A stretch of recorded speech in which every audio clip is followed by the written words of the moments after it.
Short ಸೀರೀಸ್ಗೆ ತಮಗೆಲ್ಲರಿಗೂ ಸ್ವಾಗತ. ADR American depository receipt ಅಂತ ಕರೀತಾರೆ. ಇದನ್ನ ಏನಿದು, ಯಾಕೆ ಇಂಪಾರ್ಟೆಂಟು, ಇಂಡಿಯನ್ ಇನ್ವೆಸ್ಟರ್ಸ್ ಆದರೆ ಇದ್ರ ಬಗ್ಗೆ ಯಾಕೆ ತಿಳ್ಕೊಂಡಿರಬೇಕು ಅನ್ನೋದನ್ನು ಇವತ್ತಿನ ವಿಡಿಯೋದಲ್ಲಿ ಮಾತಾಡ್ತಾ ಹೋಗೋಣ. ನೋಡಿ, ಅಮೇರಿಕನ್ ಡೆಪಾಸಿಟರಿ ರಿಸೀಟ್ ಅಂದರೆ ಹೆಸರೇ ಹೇಳಿದ ಹಾಗೆ ಇದೇನು ಅಂದರೆ ಒಂದು ಅಮೇರಿಕಾದಲ್ಲಿ ಇಶ್ಯೂ ಆಗಿರುವಂಥ ಒಂದು ಸರ್ಟಿಫಿಕೇಟ್ ಅಂತ ಅನ್ಕೊಂತ ಹೋಗ್ಬೋದು. ಅಂದರೆ ಇಂಡಿಯಾ ಕಂಪನಿಗಳು ಅಮೇರಿಕಾದಲ್ಲಿ ಲಿಸ್ಟಿಂಗ್ ಆಗಬೇಕು, ಲಿಸ್ಟಿಂಗ್ ಆಗೋ ಪ್ರೊಸೆಸ್ನ ತಪ್ಪಿಸ್ಕೊಂಡು ಕೂಡ ಅಲ್ಲಿ ಅಮೇರಿಕಾದಲ್ಲಿ ಟ್ರೇಡ್ ಆಗುವಂಥ ಸಾಧ್ಯತೆ ಇರುತ್ತಾ, ಇನ್ವೆಸ್ಟ್ ಮಾಡೋಕ್ಕೆ ಅವಕಾಶ ಇರುತ್ತಾ ಅಂದಾದರೆ ಅದಕ್ಕೆ ದಾರಿ ADR ಅಂತ ಕರಿತಾ ಹೋಗ್ತಾರೆ. ನೋಡಿ, ಅಂದರೆ ADR ಅಲ್ಲಿ ಏನಾಗ್ತಾ ಹೋಗುತ್ತೆ, ಇಲ್ಲಿ ಒಂದು ಇಂಡಿಯನ್ ಕಂಪನಿ, ಈಗ ಉದಾಹರಣೆಗೆ ಒಂದು 8-10 ಕಂಪನಿಗಳು ಇಂಡಿಯಾದಲ್ಲಿರುವಂಥ ಕಂಪನಿಗಳು ಅಮೆರಿಕದಲ್ಲೂ ಕೂಡ ಅದು ಅಮೆರಿಕನ್ ಮಾರ್ಕೆಟ್ ಟೈಮಲ್ಲಿ ನ್ಯೂಯಾರ್ಕ್ ಸ್ಟಾಕ್ ಎಕ್ಸ್ಚೇಂಜಲ್ಲಿ ಈ ಥರದಲ್ಲಿ ಅಲ್ಲಿ ಟ್ರೇಡ್ ಆಗ್ತಾ ಇರುತ್ತೆ. ಸೊ ಅದು ಹೇಗಾಗುತ್ತೆ ಅಂತಂದರೆ, ಇಲ್ಲಿ ಇಂಡಿಯನ್ ಲೋಕಲ್ ಮಾರ್ಕೆಟ್ ಅಂದರೆ ಯಾವುದು ನಮ್ಮ ನ್ಯಾಷನಲ್ ಸ್ಟಾಕ್ ಎಕ್ಸ್ಚೇಂಜ್ ಆಗಿರ್ಬೋದು, ಬಾಂಬೆ ಸ್ಟಾಕ್ ಎಕ್ಸ್ಚೇಂಜ್ ಆಗಿರ್ಬೋದು, ಅಲ್ಲಿ ಆ ಕಂಪನಿಗಳು ಲಿಸ್ಟ್ ಆಗಿರುತ್ತಲ್ವಾ. ಆ ಲಿಸ್ಟ್ ಆಗಿರುವಂಥ ಕಂಪನಿಗಳಿಗೆ ಒಂದಿಷ್ಟು ಕಸ್ಟೋಡಿಯನ್ ಬ್ಯಾಂಕ್ ಅಂತ ಇರುತ್ತೆ. ಅಂದರೆ ಈ ಶೇರ್ಗಳೆಲ್ಲ ಎಲ್ಲಿ ಡೆಪಾಸಿಟ್ ಆಗಿದೆ ಅಂತ, ಅದು ಯಾವುದೋ ಒಂದು ಇಲ್ಲಿ ಇಂಡಿಯನ್ ಬ್ಯಾಂಕ್ಗಳಲ್ಲಿ ಅದಕ್ಕೆ ಒಂದು ಕಸ್ಟೋಡಿಯನ್ ಆಗಿರ್ತಾರೆ. ಅದೇ ರೀತಿ ಈ ಥರ ಕಸ್ಟೋಡಿಯನ್ ಆಗಿರುವಂಥ ಬ್ಯಾಂಕ್ಗಳಲ್ಲಿ ಇರುವಂಥ ಶೇರ್ಗಳನ್ನು US ಅಲ್ಲಿರುವಂಥ ಬ್ಯಾಂಕ್ಗಳು, ಅದು JP Morgan ಆಗಿರ್ಬೋದು, ಸಿಟಿ ಬ್ಯಾಂಕ್ ಆಗಿರ್ಬೋದು, ಈ ಥರ ಬ್ಯಾಂಕ್ಗಳಿದೆಯಲ್ಲ US ಅಲ್ಲಿ, ಅವರು ಆ ಶೇರ್ಗಳನ್ನು ಖರೀದಿ ಮಾಡಿಕೊಂಡು ಅದನ್ನು ಅವರ ಸ್ವಾಧೀನಕ್ಕೆ ತಗೊಂಡು ಅದ್ರ ಮೇಲೆ ADR ಅಂತ ಒಂದು ಸರ್ಟಿಫಿಕೇಟ್ನ ಇಶ್ಯೂ ಮಾಡ್ತಾರೆ. ಅಂದರೆ ಇಲ್ಲಿ ಲೋಕಲ್ ಇಂಡಿಯಾದಲ್ಲಿರುವಂಥ ಶೇರನ್ನು ಅವ್ರ ಕಸ್ಟಡಿಗೆ ತಗೊಂಡು ಅದಕ್ಕೆ ಬದಲಿಗೆ ಅದೇ ವ್ಯಾಲ್ಯೂನ ಶೇರ್ನ ಅಂತ ಕೊಡ್ತಾರೆ. ಅದನ್ನ ADR ಅಂತ, ಅದು ಅಮೆರಿಕನ್ ಡೆಪಾಸಿಟರಿ ರಿಸೀಟ್ ಅಂತ ಕರಿತಾ ಹೋಗ್ತಾರೆ.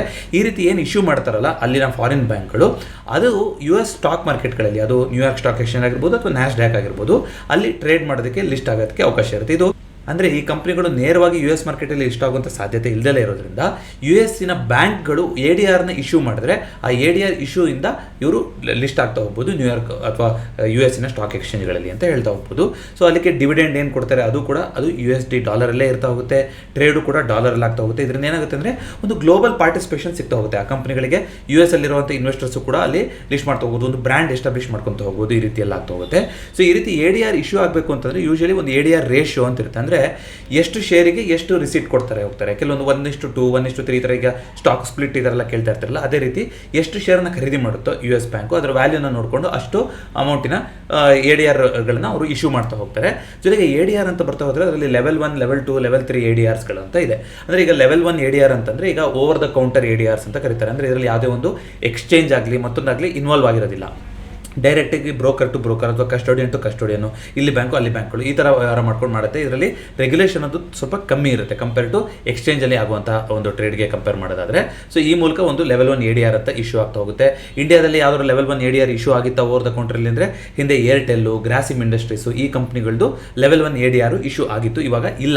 ಅದ್ರ ಬಗ್ಗೆ ಹೇಳ್ತೀನಿ. ಸುಮಾರು ಕಂಪ್ನಿಗಳದ್ದು ADR ಇಶ್ಯೂ ಆಗ್ತಾ ಇರುತ್ತೆ, ಆದರೆ ಅದು ಸ್ಟ್ರಾಟಜಿ ಚೇಂಜ್ ಆದಂಗೆ ಅಲ್ಲಿ ತುಂಬ ADR ಕಾಸ್ಟ್ ಜಾಸ್ತಿ ಬರ್ತಿದೆ ಅಂತಂದರೆ ಅವ್ರು ಏನು ಮಾಡ್ತಾರೆ, ಅದನ್ನ ನಿಲ್ಲಿಸ್ತಾರೆ. ಆ ಒಂದು ರಿಸ್ಕು ಇದ್ದೇ ಇರುತ್ತೆ ADRಗೆ.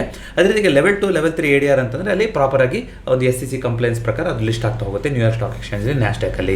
ಜೊತೆಗೆ ಸ್ಪಾನ್ಸರ್ಡು ಅನ್ಸ್ಪಾನ್ಸರ್ಡ್ ಅಂದರೆ ಕೆಲವೊಂದ್ಸಲ ಕಂಪ್ನಿಗಳು ಡೈರೆಕ್ಟಾಗಿ ಇನ್ವಾಲ್ವ್ ಮಾಡಿಕೊಂಡು ಅವರ ಬ್ರ್ಯಾಂಡ್ ಎಸ್ಟಾಬ್ಲಿಷ್ ಆಗಿ ಬೇರೆ ಕಡೆಯಿಂದನೂ ಒಂದು ಕ್ಯಾಪಿಟಲ್ ರೈಸ್ ಆಗಲಿ ಕಂಪ್ನಿಗೆ, ಈ ಥರ ಒಂದು ಉದ್ದೇಶದಿಂದಾಗಿ ಅವರು ಇಶ್ಯೂ ಮಾಡ್ತಾ ಹೋಗ್ಬೋದು. ಆವಾಗ ಸ್ಪಾನ್ಸರ್ಡ್ ADR ಆಗ್ತಾ ಹೋಗುತ್ತೆ. ಇಲ್ಲ ಕಂಪ್ನಿಗಳೇನು ಒಂದು ಸ್ಪಾನ್ಸರ್ ಮಾಡಿರೋದಿಲ್ಲ, ಬೇರೆ ಅಲ್ಲಿರೋ US ಬ್ಯಾಂಕ್ಗಳಿಗೆ ಇಲ್ಲಿ ಒಂದು ಆಪರ್ಚುನಿಟಿ ಅಂತ ಅನ್ಸ್ಬಿಟ್ಟು ಡೈರೆಕ್ಟಾಗಿ ಅವರು ADRನ ಇಶ್ಯೂ ಮಾಡ್ತಾ ಇದ್ದಾರೆ, ಅದನ್ನ ಅನ್ಸ್ಪಾನ್ಸರ್ಡ್ ADR ಅಂತ ಕರಿತಾ ಹೋಗ್ತೀವಿ. ಹಾಗಾದರೆ ಎಷ್ಟು ADRಗಳಿದೆ ಇಂಡಿಯಾದಲ್ಲಿ ಇವಾಗ? ಆಕ್ಟಿವ್ ಇರೋದು ಯಾವುದು ಅಂತ ನೋಡಿ. ಹಿಂದೆ ಈಗ ಏರ್ಟೆಲ್ ಇತ್ತು ನಿಮ್ಗೆ ಹೇಳ್ದಂಗೆ, ಇದರ ಸುಮಾರು ಮೇಕ್ ಮೈ ಟ್ರಿಪ್ ಇತ್ತು, ಈ ಥರದ್ದೆಲ್ಲ ಕೆಲವೊಂದು ವೇದಾಂತದ್ದು ಇತ್ತು ಅನ್ಸುತ್ತೆ. ಇವರೆಲ್ಲ ಕೂಡ ಏನಾಗಿದೆ, ಅದು ಕಂಪ್ನಿ ರೀಸ್ಟ್ರಕ್ಚರ್ ಆದಾಗ ಅಥವಾ ಏನೋ ಒಂದು ಬೇರೆ ADRದು ಕಂಪ್ಲೇನ್ಸ್ ರೂಲ್ಸ್ ಬಂದಾಗ ಅದೆಲ್ಲ ಡಿಲಿಸ್ಟ್ ಆಗಿದೆ, ಅವರು ಇವಾಗ US ಮಾರ್ಕೆಟಲ್ಲಿ ಇಲ್ಲ.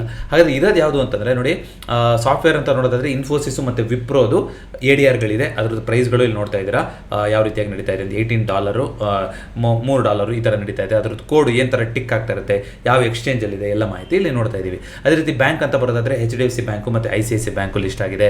ಅದೇ ರೀತಿಯಾಗಿ ಫಾರ್ಮಾದಲ್ಲಿ ಡಾಕ್ಟರ್ ರೆಡ್ಡಿ ಲ್ಯಾಬೊರೇಟರೀಸ್ ಅವರು ಲಿಸ್ಟ್ ಆಗಿದ್ದಾರೆ. ಅದೇ ರೀತಿಯಾಗಿ ಟಾಟಾ ಮೋಟರ್ಸು ಕೂಡ ಲಿಸ್ಟ್ ಆಗಿದೆ.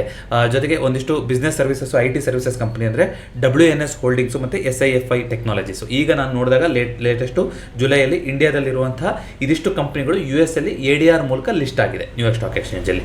ಸರಿ, ಹಾಗಾದರೆ ಇದರಿಂದ ಏನು ಉಪಯೋಗ, ಏನು ಇನ್ವೆಸ್ಟರ್ಗೆ ಉಪಯೋಗ ಏನು, ಕಂಪ್ನಿಗಳಿಗೆ ಉಪಯೋಗ ಏನು ಅಂತ ನೋಡ್ತಾ ಹೋಗೋಣ.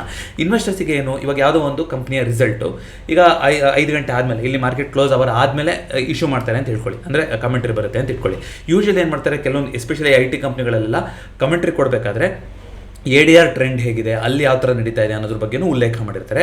ಸೊ ತುಂಬ ಏನಾದ್ರು ಒಂದು ನೆಗೆಟಿವಿಟಿ ಇದೆ, ಆ ಥರ ಏನಾರು ಆಯಿತು ಅಂತಂದರೆ ಓವರ್ ದ ನೈಟ್ ಅಲ್ಲೇ ರಿಯಾಕ್ಟ್ ಆಗ್ತಾ ಹೋಗ್ಬೋದು. ಆವಾಗ ನಮಗೆ ಮಾರನೇ ದಿನಕ್ಕೆ ಈ ಥರ ಒಂದು ನೆಗೆಟಿವಿಟಿ ಬಂದು ಇತ್ತೀಚೆಗೆ ಹೇಳಬೇಕು ಅಂತಂದರೆ TCS ಕಂಪ್ನಿಯ ರಿಸಲ್ಟ್ಸ್ ಬಂದಾಗ ತುಂಬ ಒಂದು ನೆಗೆಟಿವ್ ಆಗಿ ರಿಯಾಕ್ಟ್ ಮಾಡಿತ್ತು ಓವರಾಲ್ ಎಲ್ಲ ADRಗಳು. ಅಂದರೆ TCS ಲಿಸ್ಟ್ ಆಗಿಲ್ಲ ಅಲ್ಲಿ, ಆದರೆ TCS ರಿಸಲ್ಟ್ಸ್ ಬಂದಿದ್ದ ದಿನ ಇನ್ಫೋಸಿಸು, ವಿಪ್ರೋ ಇದೆಲ್ಲ ಅಮೆರಿಕನ್ ಮಾರ್ಕೆಟಲ್ಲಿ ರಿಯಾಕ್ಟ್ ಮಾಡಿತ್ತು. ಅದ್ರ ಮಾರನೇ ದಿನ ಇಲ್ಲೂ ಕೂಡ ಅಲ್ಲಿ ನೆಗೆಟಿವಿಟಿನೇ ಬರ್ತಾಯಿತ್ತು. ಈ ರೀತಿ ಒಂದು ಅರ್ಲಿ ಒಂದು ರೇಂಜನ್ನು ಯಾವ ಥರ ಹೋಗುತ್ತೆ ಅನ್ನೋದನ್ನು ನೋಡೋಕ್ಕೆ ಒಂದು ಸಹಾಯ ಮಾಡ್ತಾ ಹೋಗುತ್ತೆ.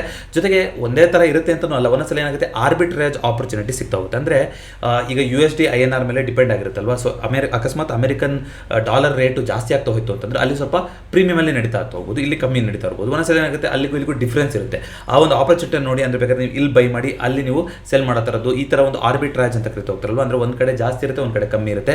ಆ ಲಾಭನ ನೀವು ತುಂಬ ಸೂಕ್ಷ್ಮವಾಗಿ ಗಮನಿಸ್ತಾ ಇದ್ದೀರಾ ಅಂದರೆ ಅದನ್ನು ಉಪಯೋಗಿಸ್ಕೊಳ್ಳೋಕ್ಕೆ ಯೂಸ್ ಮಾಡ್ತಾ ಹೋಗ್ಬೋದು. ಜೊತೆಗೆ US ಅಲ್ಲಿ ಯಾವ ರೀತಿ ಸೆಂಟಿಮೆಂಟ್ ಬರ್ತಾ ಇದೆ, ಅಲ್ಲಿ ಜನ ಒಂದು ರಿಸಲ್ಟಿಗೆ ಯಾವ ಥರ ರಿಯಾಕ್ಟ್ ಮಾಡ್ತಾ ಇದ್ದಾರೆ, ಆ ಥರ ಒಂದು ಅನಾಲಿಸಿಸ್ ಮಾಡೋಕ್ಕೂ ನಿಮಗೆ ಸಿಗ್ತಾ ಹೋಗುತ್ತೆ. ಜೊತೆಗೆ ಮೇನಾಗಿ FIIಗಳು, ಯಾಕಂದರೆ FIIಗಳಿಗೆ ಡೈರೆಕ್ಟಾಗಿ ಅಲ್ಲೇ ಅವೈಲೇಬಲ್ ಇರೋದ್ರಿಂದ ಅವ್ರು ಯಾವ ರೀತಿಯಾಗಿ ನೋಡ್ತಾ ಇದ್ದಾರೆ ಇದನ್ನು ನಾನು ನೋಡೋಕ್ಕೆ ಒಂದು ಚಿತ್ರಣ ಸಿಗ್ತಾ ಹೋಗುತ್ತೆ. ಕಂಪ್ನಿಗಳಿಗೆ ನೋಡೋದಾದ್ರೆ ನಾನು ಆಗಲೇ ಹೇಳಿದಾಗೆ ಜಾಸ್ತಿ ದುಡ್ಡನ್ನು ಸಂಗ್ರಹ ಮಾಡೋಕ್ಕೆ ಸಾಧ್ಯತೆ ಆಗುತ್ತೆ. ಯಾಕೆಂದರೆ ಗ್ಲೋಬಲಲ್ಲೂ ಕೂಡ ಕಂಪ್ನಿಗಳು ಲಿಸ್ಟ್ ಆಗುತ್ತೆ, ಒಂದು ಬ್ರ್ಯಾಂಡ್ ವ್ಯಾಲ್ಯೂ ಎಸ್ಟಾಬ್ಲಿಷ್ ಆಗುತ್ತೆ, ಒಂದು ಕ್ರೆಡಿಬಿಲಿಟಿ ಬರುತ್ತೆ. ನೋಡಿ ಇಂಡಿಯಾದಲ್ಲಿ ಅಷ್ಟೇ ಅಲ್ಲ, ಇದು US ಅಲ್ಲೂ ಕೂಡ ಲಿಸ್ಟ್ ಆಗಿದೆ ಅಂತ ಬರ್ತಾ ಹೋಗುತ್ತಲ್ವಾ. ಈ ರೀತಿಯಾಗಿ ಜೊತೆಗೆ ಒಂದು ಸ್ಟ್ರಾಟಜಿಕ್ ಆಗಿ ಏನಾದರೂ ಒಂದು ಪಾರ್ಟ್ನರ್ಶಿಪ್ ಮಾಡಬೇಕು ಅಲ್ಲಿರೋ ಕಂಪ್ನಿಗಳ ಜೊತೆ ಅಥವಾ ಅಲ್ಲಿ ಅಂದರೆ ಅದಕ್ಕೂ ಕೂಡ ಹೆಲ್ಪ್ ಆಗ್ತಾ ಹೋಗುತ್ತೆ. ಮತ್ತು ಇನ್ವೆಸ್ಟರ್ ಬೇಸ್ ಕೂಡ ಡೈವರ್ಸಿಫೈ ಆಗುತ್ತೆ. ಅಂದರೆ ಡೈರೆಕ್ಟಾಗಿ ಇಲ್ಲಿ ಬರೀ ಇಂಡಿಯನ್ ಇನ್ವೆಸ್ಟರ್ಸೇ ಇರೋದಿಲ್ಲ, US ಇನ್ವೆಸ್ಟರ್ಸು ಕೂಡ ಸಿಗ್ತಾ ಹೋಗ್ತಾರೆ. ಈ ರೀತಿಯಾಗಿ ಕಂಪ್ನಿಗಳಿಗೂ ಕೂಡ ಅದು ಲಾಭ ಆಗ್ತಾ ಹೋಗುತ್ತೆ.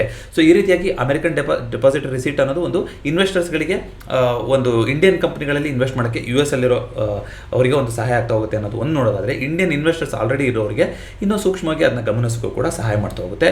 ಇದು ಇತ್ತೀಚೆಗೆ ಜುಲೈನಲ್ಲಿ ಸಿಕ್ಕಿರುವಂಥ ಡೇಟಾ. ಇದನ್ನ ಎಲ್ಲಿ ನೋಡ್ಬೋದು ಹಾಗಾದರೆ ಅಂದರೆ ನೀವು investing.com ಅಲ್ಲಿ ನೋಡ್ಬೋದು ಅಥವಾ ಟ್ರೇಡಿಂಗ್ ವ್ಯೂ ಅಲ್ಲಿ ಬರ್ಬೋದು. ಇಲ್ಲಿ ಬಂದು ನೋಡಿ, ನಾನು ಆಗಲೇ ನಿಮಗೆ ಇದನ್ನು ಹೇಳಿದ್ದೀನಲ್ವ, ಒಂದೊಂದಕ್ಕೂ ಕೂಡ ಒಂದು ವ್ಯಾಲ್ಯೂ ಇರುತ್ತೆ ಅಂತ. ಇಲ್ಲಿ ಯಾವ ರೀತಿಯಾಗಿ HDFC ಬ್ಯಾಂಕ್ ಅಂತ ಅದರದ್ದು ಮಾರ್ಕೆಟ್ ವ್ಯಾಲ್ಯೂ ಇರುತ್ತೋ ಅದೇ ರೀತಿಯಾಗಿ ADR ಟಿಕ್ಕರ್ ಅಂತ ಕರೀತಾರೆ. ಇನ್ಫೋಸಿಸ್ದು ಇನ್ಫಿ ಅಂತ ಇದೆ, ವಿಪ್ರೋದು WIT ಅಂತ ಇದೆ, HDFC ಬ್ಯಾಂಕಿಂದ HDB ಅಂತ ಇದೆ.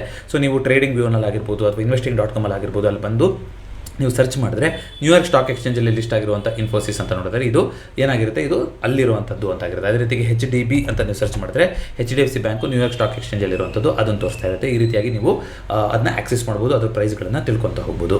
ಇದಿಷ್ಟು ADR ಅಂತ ಅಂದರೆ ಏನು, ಕಂಪ್ನಿಗಳಿಗೆ ಏನು ಲಾಭ, ಇನ್ವೆಸ್ಟರ್ಸ್ಗಳಿಗೆ ಏನು ಲಾಭ ಅಂತ ತಿಳ್ಕೊಳ್ಳೋಂಥ ಪ್ರಯತ್ನ ಆಗಿತ್ತು. ಈ ವಿಡಿಯೋ ಎಷ್ಟಾಗಿರೋ ದಯವಿಟ್ಟು ವಿಡಿಯೋನ ಲೈಕ್ ಮಾಡಿ ಹಾಗೂ ಚಾನಲ್ಗೆ ಸಬ್ಸ್ಕ್ರೈಬ್ ಮಾಡಿ. ಮತ್ತೊಂದು ಶಾರ್ಟ್ ಸೀರೀಸ್ನೊಂದಿಗೆ ಭೇಟಿಯಾಗೋಣ. ಎಲ್ಲರಿಗೂ ನಮಸ್ಕಾರ.